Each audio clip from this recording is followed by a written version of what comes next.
Hi, welcome, and I'm going to show you today how to make my glorified pork tenderloin. And I love to buy pork tenderloin when it's on sale and go ahead and get it cut up this way and put bags of it in the freezer, and it makes such a quick meal. What we're going to do is, instead of cooking it in a full tenderloin state, we're going to make these gorgeous pork tenderloin medallions, and they cook in about 10 minutes. So they are definitely a really quick meal. But first I'm going to show you how to prepare it. When you buy pork tenderloin, normally 2 tenderloins come in a pack together, and it has this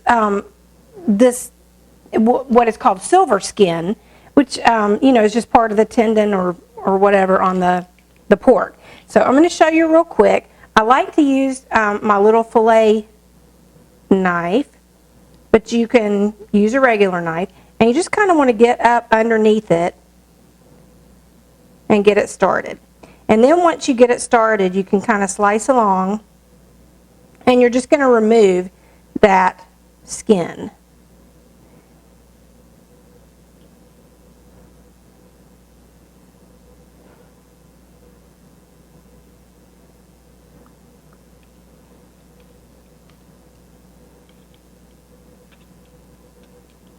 Just like this. And we're trying not to take a lot of the meat with it, just try to get that skin right along the edge. All right, and there's a little bit more here.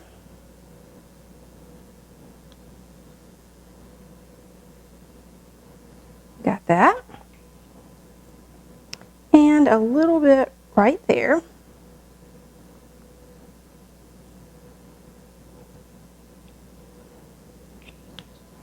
And then we're just going to flip it over, and this is more just fat instead of the silver skin, but I'm going to go ahead and just kind of trim that as well.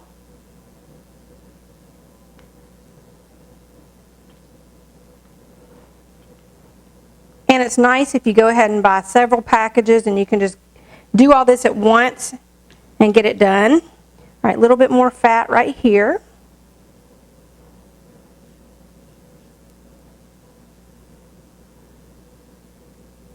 And then, like I said, once I cut it into the medallions, I'll put however many I feel like we would need for a meal in baggies and go ahead and freeze it. And then when I pull it out, it doesn't take it long to thaw, and they are very quick to cook. All right, so now we've got that trimmed. The next thing that we're going to want to do is just take a nice sharp knife, and the first end piece, because they're the ends aren't quite as pretty, but then we're going to do, I don't know, about maybe 1.5 inch medallion.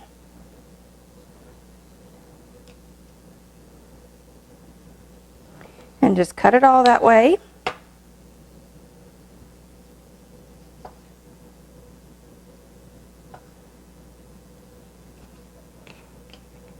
And we'll just leave that piece.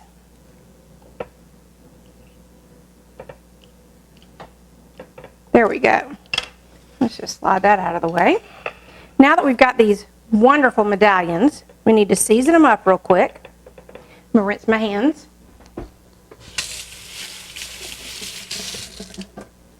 All right. Grab our pan and get it ready.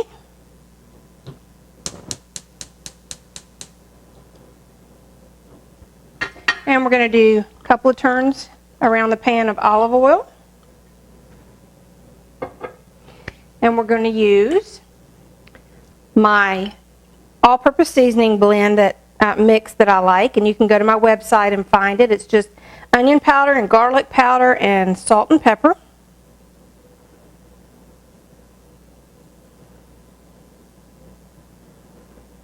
And we're going to coat this one side pretty well. And then we're also going to put a little bit of poultry seasoning. I like at Thanksgiving to buy extra poultry seasoning so I have it all year, because you can't really find it later in the year.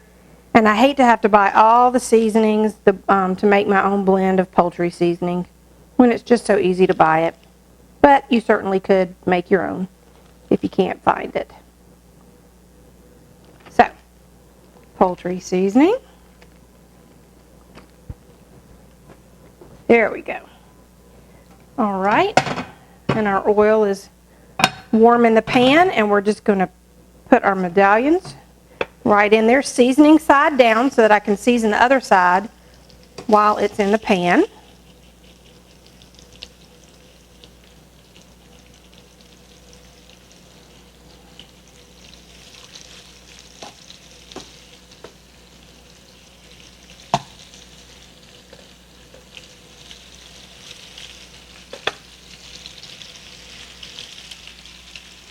It's already starting to smell yummy. And I don't even have it all in the pan yet.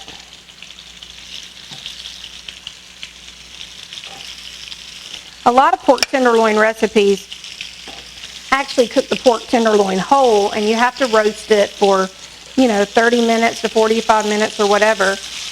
And one day I was just thinking, well, if it's a tenderloin and you eat beef tenderloin in medallions, a filet mignon, then why wouldn't you do the same thing with pork? And so I tried it, and it was so much easier.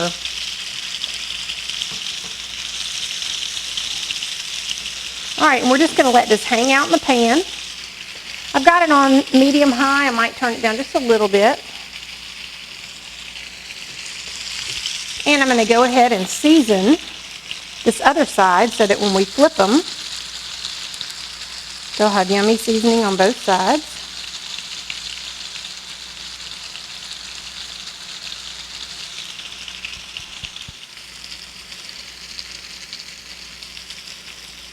Okay, and I'm just checking them, and see they're starting to get nice and brown on the other side, so we're going to turn them.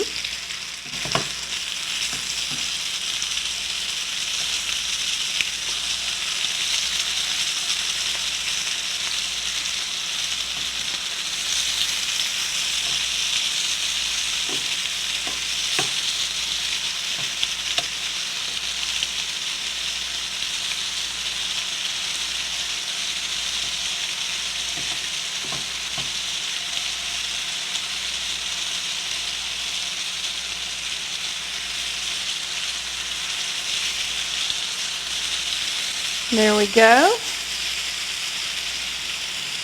And we're going to let them brown on that side. Oh, and it is starting to smell so yummy. All right, so we're letting the second side brown, and I've let it brown for a couple of minutes. But I'm going to go ahead and start working on my gravy while the tenderloin is still in the pan. And I'm just using some chicken broth. Especially if you're doing paleo or Whole30, the chicken broth is probably what you want to use. If you're not doing that, you could actually throw a little white wine in there too. But we're just going to use chicken broth, maybe about a half a cup.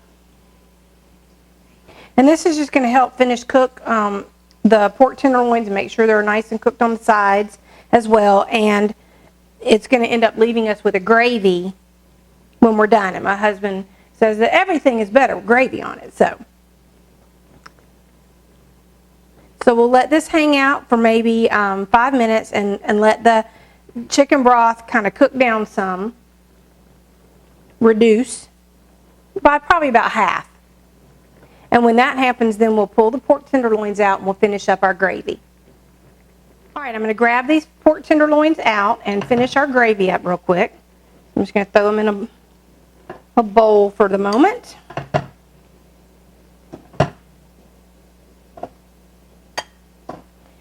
And I do wish you could smell this because it is so yummy smelling.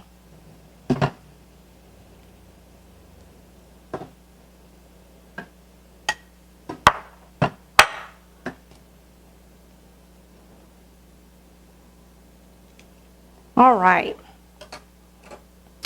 And while that is reducing, I'm going to let it reduce and get just a little bit thicker. You can see it's the chicken broth and all the pan juices from the pork. And then at the very end, the way we're going to thicken it is to use butter, or you could use ghee if you're doing the Whole30 and you're not doing butter. But this is getting nice and reduced.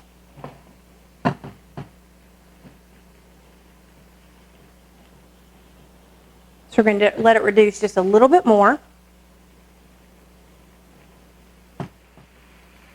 Okay, our broth has reduced down well, and I'm just going to cut the heat off. And I'm going to pull it over here a little closer to my butter. And what I want to do is just add about a tablespoon at a time and just mix it in. It's usually good to use a whisk here. And this butter, or if you're using the ghee, will just kind of thicken up that broth and make it so yummy, yummy.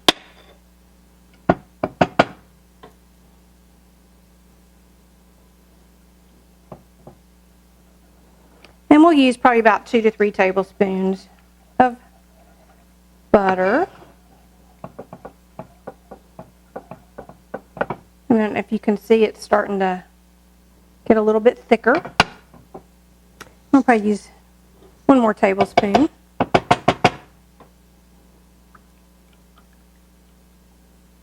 And it'll be just about right.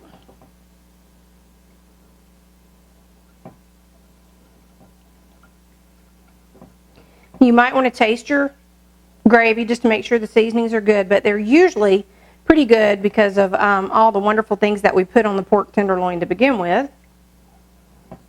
All right, so we've got our gravy. Now, in earlier videos, I cooked Brussels sprouts and carrots, and I told you that we were going to put it all together in one meal. So, here we go. And we're just going to plate it up real quick. Just grab a couple of tenderloins. There we go. And let's grab some of these yummy Brussels sprouts. Which, trust me, you're going to love them. And some of these carrots. And look how thick that glaze got. Oh, yum. All right, and I'm going to take a bite.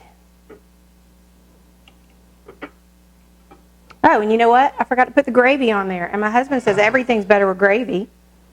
So a little bit of gravy over the top of your tenderloins. There we go. Let's see.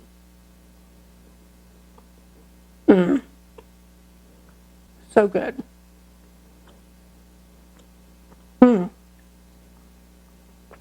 And so tender. Just delicious. Now I have to have some of these Brussels sprouts. They are my favorite. And those are good too with that little tang of lime. Let's see how the carrots did. With just a hint of sweetness. So delicious. This would make a great meal even for a dinner party. And even though I did it in 3 different videos, if you do the whole meal at one time, it's a 30-minute meal. You can do all of it and have it on the table in no time. So I hope you enjoy it. Go check out the other videos, and see you later.